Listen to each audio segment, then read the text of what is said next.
আবু হুরায়রা রাদিয়াল্লাহু তাআলা আনহু বলেন, রাসূল সাল্লাল্লাহু আলাইহি ওয়াসাল্লাম বলেছেন, কালিমাতানি, দুটি বাক্য, খাফিফাতানে আলাল লিসানে, উচ্চারণে একেবারেই হালকা। উচ্চারণে একেবারে হালকা মানে আসলেই উচ্চারণ করতে ভারী লাগে না। হালকা মানে এমন ইবাদত যাতে অজু করা লাগে না। দুনিয়াতে এমন ইবাদত আছে যা অজু ছাড়া হয়ই না। লা তুকবালু সালাতুন বিগাইরি তাহুরিন, অজু ছাড়া সালাত কবুল হয় না। এ দেখেন, সালাত আদায় করতে যাবেন অজু লাগবে, অজু ছাড়া সালাতের ধারে কাছে আপনি যেতে পারবেন না। একটা ইবাদত করতে আর একটা লাগে। তাসবিহ পাঠ করতে অজু লাগে না, এই তাসবিহ পাঠ করতে টাকা লাগে না। টাকা দিয়ে ইবাদত করতে হয়, হজ টাকা দিয়ে হজ করতে হয়। এই যে টাকা দিয়ে ইবাদত করা লাগে। তো কালেমা দুইটি উচ্চারণে একেবারেই হালকা, কোনো কিছু লাগে না। সাকিলাতানে ফিল মিজানে, দাঁড়ি পাল্লাই ভারী, অতীব ভারী। হাবিবাতানে ইলার রহমানে, রহমানের নিকটে প্রিয়, অতীব প্রিয়। তা হলো সুবহানাল্লাহি ওয়া বিহামদিহি সুবহানাল্লাহিল আযীম। আল্লাহ তাআলা আমাদের নবীকে বলেন, আপনি রাতে লম্বা সময় ধরে তাসবিহ পাঠ করুন। তাসবিহর সবচেয়ে উত্তম তাসবিহ এটা।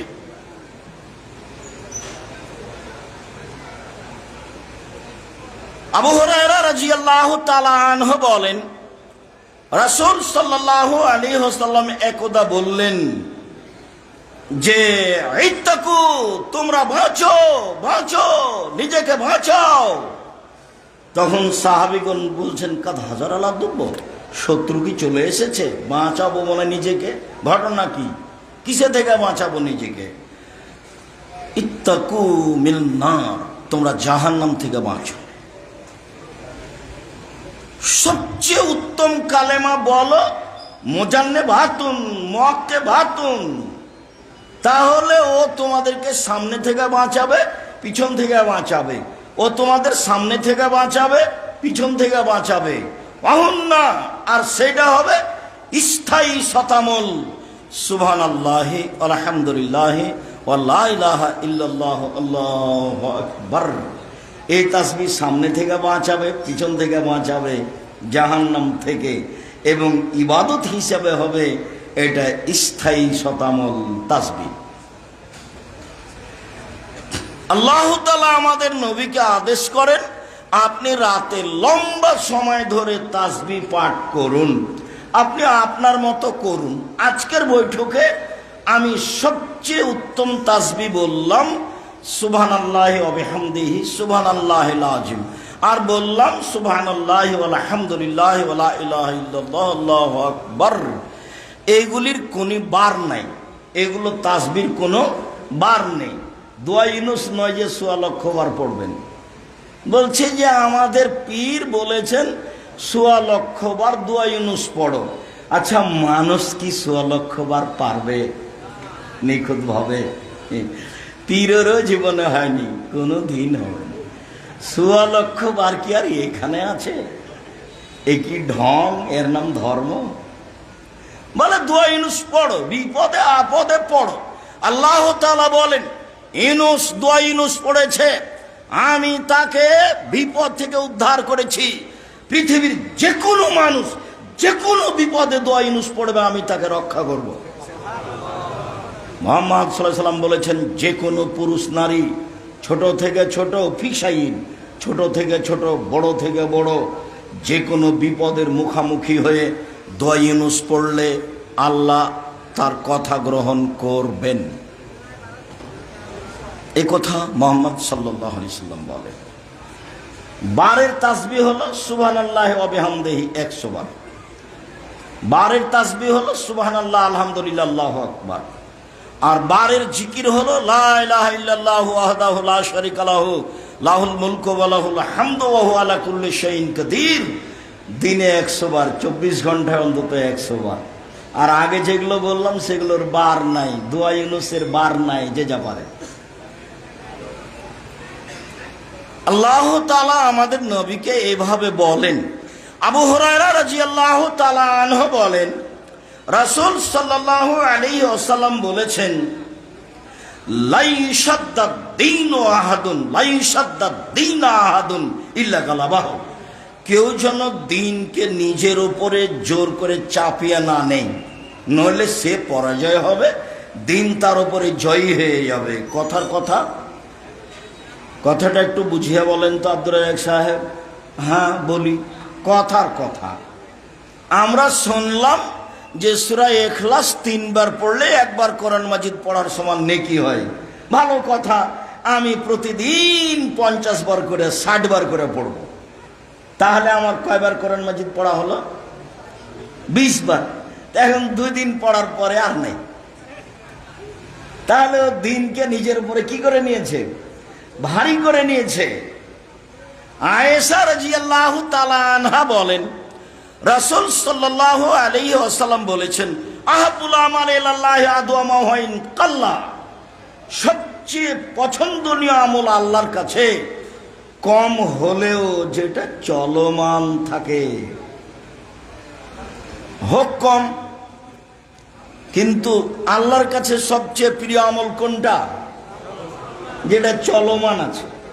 মাত্র সকালে 3 বার বলার সিদ্ধান্ত নেন, কুল হুয়াল্লাহু আহাদ, 1 মিনিটে 3 বার হয়ে যাবে। এইটা আপনি বহাল রাখার চেষ্টা করেন। 1 সপ্তাহ করতে করতে দেখবেন যে আপনার নাতি দৌড়িয়ে এসে বলছে, দাদা দাদা দাদা, এখনই দাদি আপনাকে ডাকছে, এখনই। আর আমি পড়ছিলাম সূরা ইখলাস, দেখবেন যে হয়নি, একটার মধ্যে একটা ঢুকে যাবে। নিয়মিত ইবাদতে টিকে থাকা কঠিন। আল্লাহ তাআলা বলেন আমাদের নবীকে, ফাইযা ফারাগতা ফানসাব ওয়া ইলা রাব্বিকা ফারগাব। মুহাম্মদ সাল্লাল্লাহু আলাইহি সাল্লাম, আপনি যখন দুনিয়াবি কাজ থেকে অবসর হবেন, তখন আপনি নিয়মিত কঠোর ইবাদতে আত্মনিয়োগ করুন। আর আপনি আমাকে যা বলবেন তা বিনয়ের সাথে কান্নাকাটি করে বলুন। আল্লাহ আমাদের নবীকে বলছেন যে আমাকে বললে বিনয়ের সাথে বলতে হবে। এমনি হলো নোয়াখালীর মতো হলো, আসসালামু আলাইকুম ওয়া রাহমাতুল্লাহ, আসসালামু আলাইকুম, আলহামদুলিল্লাহ, বিহাক্ক লা ইলাহা ইল্লাল্লাহ। ইবাদত এমন, ইবাদত এরকম? জি না। আনাস রাদিয়াল্লাহু তাআলা আনহু বলেন, রাসূল সাল্লাল্লাহু আলাইহি ওয়াসাল্লাম বলেছেন, as-সালাতু সালাসাতু আফলাসিন। সালাত 3 ভাগে বিভক্ত।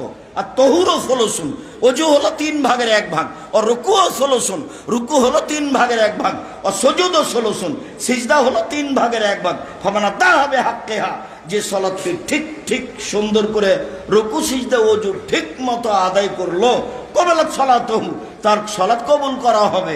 ও কবুলা সায়রা আমালিহি, তার সব আমল কবুল করা হবে। রুদ্দাত আলাইহি সালাতুহু, সালাত যদি তার উপরে প্রত্যাখ্যান করা হয়, রুদ্দা আলাইহি সায়রা আমালিহু, তা সায়রা আমালিহি, তার সব আমল বাতিল বলে গণ্য করা হবে। কথার কথা, 1 মিনিট বলি, যে 2 রাকাত সালাত আদায় করলে 300 নেকি হবে। কথার কথা। তো আমার ওযু ঠিক হয়নি, তাহলে কত কাটা গেল? 100। আমার রুকু ঠিক হয়নি, তাহলে কত কাটা গেল? 200 কাটা গেল। আমার সিজদা ঠিক হয়নি, 300 কাটা গেল। আল্লাহ নবী বলেছেন, সাল্লে ফাইনা গেলাম তো সাল্লে, তুমি সালাত আদায় করো, তুমি সালাত আদায় করোনি, তুমি সালাত আদায় করো, তুমি সালাত আদায় করোনি। অথচ লোকটা নগদ 3 বার সালাত আদায় করেছে, এবং তিনি একজন সাহাবী। আল্লাহ রাসূল তাকে বললেন না, হ্যাঁ তুমি করেছো তো খুব একটা ভালো হয়নি, এভাবে বললেন না। বললেন যে তুমি সালাত আদায় করো, তুমি করোনি। করেছেন তো, ও তো রাসূলের সামনেই করেছেন, এরা চোখের সামনে নগদ। রুকু সিজদা ঠিক ছিল না, সব বাতিল। জোর করে ধর্ম মেনে লাভ নেই। ধর্ম একজনের কথাতে মানতে হবে, যার নাম মুহাম্মদ সাল্লাল্লাহু আলাইহি সাল্লাম। পৃথিবীর কোন মানুষের কথার 5 পয়সা দাম নেই। মানুষ যত বড়ই হোক না কেন, পাগড়ি যত বড়ই হোক, জুব্বা যত বড়ই হোক, টিকার কোনো পথ নেই। নিজেই বাঁচে কি না, ওভাবে দাওয়াত দিয়ে কি হবে? রাসূল সাল্লাল্লাহু আলাইহি সাল্লাম বললেন, পৃথিবীর মানুষ বাল্লিগু আন্নী ওয়ালা আয়া, আমার একটি কথা জানা থাকলে অন্যকে বলো। ওয়া হাদিসু আন বানি ইসরাঈল ওয়ালা হারাজ, বানি ইসরাইলের কাহিনী বলো, কোনো দোষ নেই, মানে দিনের কথা বলো। ফামান কাযাবা আলাইয়া মুতাআম্মিদান ফালিয়াতাবাওয়া মাকআদাহু মিনান নার, কোন হুজুর কোন পীর যদি কোনো কথা আমার নামে বলে, সেই কথা যদি আমার না হয়, তাহলে তার থাকার জায়গায় জাহান্নাম, হুজুর যত বড়ই হোক। হাদিস তো বুখারী মুসলিম। পাগড়ি যত বড়ই হোক, বাঁচার কোনো পথ নেই। জুব্বা যত বড়ই হোক, ডিগ্রি যতই থাক না কেন, রেহাই হবে না। শরীয়ত একজনের কথা দিয়ে চলে, যার নাম মুহাম্মদ সাল্লাল্লাহু আলাইহি সাল্লাম। বলছিলাম রাতের সালাত। আবু মুসা আশআরী রাদিয়াল্লাহু তাআলা আনহু বলেন, রাসূল সাল্লাল্লাহু আলাইহি ওয়াসাল্লাম বলেছেন, মান কামা বিআশরি আয়া লাম ইউকতাব মিনাল গাফিলিন, কেউ যদি রাতে উঠে 10 আয়াত পড়ে, তাহলে সে গাফেল নয় বলে ঘোষণা দেওয়া হবে। ও ভালো মানুষ, ও রাতে উঠেছে, আল্লাহকে ডেকেছে, ও ভালো মানুষ। অমান কামা বিমিয়া আয়া, আর কেউ যদি রাতে 100 আয়াত পড়ে, কুতিবা মিনাল কানিতিন, তাহলে ওর নাম হবে পরহেজগার মানুষের তালিকায়। যারা ইবাদত করে রাতে, আল্লাহকে ডাকে রাতে, তাদের তালিকায়। অমান কামা বিআলফি আয়া, আর কেউ যদি রাতে 1000 আয়াত পড়ে, তাহলে কুতিবা মিনাল মুকান্তিরিন, যারা ইবাদতের সর্বোচ্চ মর্যাদার অধিকারী, তাদের তালিকা তার নাম হবে। যারা ইবাদতের জগতে সর্বোচ্চ মর্যাদার অধিকারী, একবারে বড় বড় দামি দামি জান্নাত পাবে যারা, তাদের তালিকায় চলে যাবে এর নাম, বড় বড় জান্নাত। আবু মুসা আশআরী রাদিয়াল্লাহু তাআলা আনহু বলেন, রাসূল সাল্লাল্লাহু আলাইহি ওয়াসাল্লাম বলেছেন, ইন্না ফিল জান্নাতিল গুরাফ ইরা যাহিরুহা বাতিনুহা মিন বাতিনিহা যাহিরুহা, জান্নাতে কতগুলি খুব উন্নত মানের ঘর রয়েছে, যার বাহির থেকে ভিতর দেখা যায়, ভিতর থেকে বাহির দেখা যায়, খালি টক টক টক টক করছে, ঝকঝক করছে, খুব উন্নত মানের দামি ঘর। আদাহা, সেগুলি আল্লাহ তৈরি করেছেন লেমান আলানাল কালামা, যার স্বভাব ভালো তার জন্য, যার চাল চলন ভালো তার জন্য। একটা কথা ছেড়ে এসেছি, এখানে মনে পড়লো, সেই কথাটা ধরে আবার বলে, এই ছেলে, আপনি আমাকে আপনার অসুবিধা দেখাবেন না কয়েক মিনিট, কোনো প্রয়োজন। আসলাম, আসতেই আছি, তা আস্তে আস্তে মনে হলো, প্রথমে যেদিন দিল্লি যাই সেদিনের কথা মনে হলো, যে ভাবলাম, কয়েকবার বলা বলি করলাম, দিল্লি মনে হয় গাড়ি আর যেতে পারবে না, যাই যাই না, আরো বাকি আছে, যায়, দিন যায়, রাত্রি যায়, ট্রেন চলতে আছে আরো দূরে, কবে যে যাবে, কয়েকদিন হয়ে গেল। তো ভাবলাম মনে হয় গাড়ি আর দিল্লি যেতে পারবে না, এরকম মনে হলো। এখানে এসেছি, তবু আজকে মনে হলো যে অনেক দূর, তা আমি অনেক দূর থেকে এসেছি, আপনি প্রয়োজন দেখাবেন, এটা হলো? আমি এটা চাইনি। আমি চেয়েছি 10 কিলোমিটার আশেপাশে যত দিনী ভাই বোন আছেন সবাই আসবেন, হানাফি মাঝহাবি তো আসবেন, হিন্দুকে আসতে হবে, আমি তার কিছু না কিছু উপকার করবো ইনশাআল্লাহ। আমার জীবনে আমি কোনোদিন মাযহাবের পাতা পড়িনি, ও ছিঁড়ে দিয়েছি, ওটা নিয়ে এক বাক্য বলার আমার প্রয়োজন নেই। রাজশাহীর পড়সা মাদ্রাসাতে জালসা ছিল, তো বড় বড় কয়েকজন হানাফি মাযহাবের বড় বড় বিদ্বান, সবাই দেখি বিমানে, সবাই দেখি যে ভালোই ডেকে কথাবার্তা বলতে লাগলো, সম্মান শ্রদ্ধা জানালো, মানে খুশি হলাম, ভালো, জাযাকাল্লাহ খায়র। বলে আলাপ আলোচনা হলে দূরত্ব কমে, আরে ভালোই বলছেন, আলাপ আলোচনা হলে দূরত্ব কমে, তো সেটা তো আমিও বলছি। আর আমি তো এই পাতা পড়ি না, মানুষে বলছে যে পড়ে, আমি এই পাতা পড়ি না, মানুষে বলছে যে পড়ে, আমি কোনোদিন এই পাতা পড়িনি, পড়বও না। দল সংগঠন মাঝহাবের পাতা আমি পড়ি না, ওটা গেছে। সম্মানিত দ্বীনী ভাই বোন, আবু মুসা আশআরী রাদিয়াল্লাহু তাআলা আনহু বলেন, রাসূল সাল্লাল্লাহু আলাইহি সাল্লাম বললেন, জান্নাতে কতগুলি দামি ঘর রয়েছে, সেগুলো তৈরি করা হয়েছে যার চাল চলন আচরণ ভালো তার জন্য। আবু দারদা রাদিয়াল্লাহু তাআলা আনহু বলেন, আল্লাহর নবী বলেছেন, ইন্না আসকালা শাইইন ইদা ফি মিদানিল মুমিনি ইয়াউমাল কিয়ামা খুলুকুন হাসান। বিচারের মাঠে মুমিন পুরুষ নারীর নেকির পাল্লায় সবচেয়ে যেটা ভারী নেকি রাখা হবে সেটা হলো ভালো আচরণ। ভালো আচরণের নেকি সবচেয়ে ভারী। হজের নেকি যত ভারী, ভালো আচরণের নেকি তার চেয়ে হাজারো গুণ বেশি ভারী। রমজানের সিয়ামের নেকি যত ভারী, ভালো আচরণের নেকি তার চেয়ে হাজারো গুণ বেশি ভারী। 5 ওয়াক্ত সালাত আদায় করতেই হবে, মানুষ করতে বাধ্য। এরপরেও 5 ওয়াক্ত সালাতের নেকি যত ভারী, ভালো চাল চলনের নেকি তার চেয়ে হাজারো গুণ বেশি ভারী। ইন্না আসকালা শাইইন, সবচেয়ে বেশি ভারী। সেটা আবার নেকি, সেটা কি? ভালো কথা, ছেলেটা খুব ভালো, এই যে ভালো, এটা ছেলেটার স্বভাব খুব ভালো, এই যে এটা ছেলেটার মুখ খারাপ নয়, ছেলেটা আমাদের সাথে খুব ভদ্রতা বজায় রেখে কথা বলে, স্বভাবটা খুব নরম, এইটার নাম হলো ভালো আচরণ। কথা বোঝা যায়নি মনে হয়? এইটার একটা নেকি আছে যে সবার চেয়ে ভারী। এ কথা আমি বলিনি, এ কথা মুহাম্মদ সাল্লাল্লাহু আলাইহি সাল্লাম বলেন। তিনি এখানে বলেন যে দামি ঘর পাবে যারা, তার সবচেয়ে আগে যে আছে সে হলো যার ভালো আচরণ। 2, অতাবা সিয়ামা, নিয়মিত নফল সিয়াম থাকে যে। বৃহস্পতিবার সোমবার সিয়াম থাকতে হবে। আশা যে আজকে ছিলেন, যদি না হয়ে থাকে তাহলে সামনে সোমবার থেকে চালু করা উচিত। আল্লাহ নবী বলছেন, আমি বৃহস্পতিবার সোমবার সিয়াম পালন করা ভালোবাসি। কেন? এই 2 দিনে মানুষের পাপ নেকির রিপোর্ট পেশ করা হয়। আমি ভালোবাসি, আমার যখন পাপ নেকি পেশ করা হবে তখন আল্লাহ দেখুক যে আমি সিয়াম আছি। দেখো দেখো আমার রিপোর্ট, দেখো আমার রিপোর্ট। আল্লাহর নবী, আচ্ছা আপনি শাবান মাসে এত বেশি সিয়াম থাকেন কেন? আল্লাহ রাসূল বলছেন, আরে শোনো, যাকা শাহরুন বাইনা রজব ও রমজান।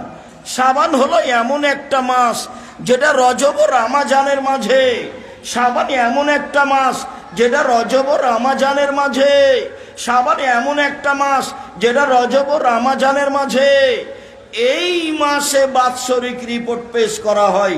ওয়ানা উহিব্বুল ফামালি ওয়ানা সায়েম, আমি ভালোবাসি। বাৎসরিক রিপোর্ট যখন আল্লাহর কাছে পেশ করা হবে তখন আমার রিপোর্টটা বাৎসরিক দেখুক যে আমি সিয়াম আছি। তো আমার তো আর জানা নাই সেদিন কোন দিন, যার কারণে শাবানের প্রথম থেকে চলতেই থাকে। 1, 2, 15, 20, 25 যেন ফাঁক না পড়ে। কিভাবে ভারত বাংলাদেশ পাকিস্তানের আলেম ওলামা জেনে নিল সেদিন নাকি 15ই শাবান। তাই তারা কলকারখানা, অফিস আদালত, কোর্ট কাছারি, শিক্ষা প্রতিষ্ঠান সবকিছু বন্ধ করে রাতে গোসল করে আতর গোলাপ মেখে সিয়াম থাকে। রাসূল সাল্লাল্লাহু আলাইহি সাল্লাম এটা বুঝতে পারেননি।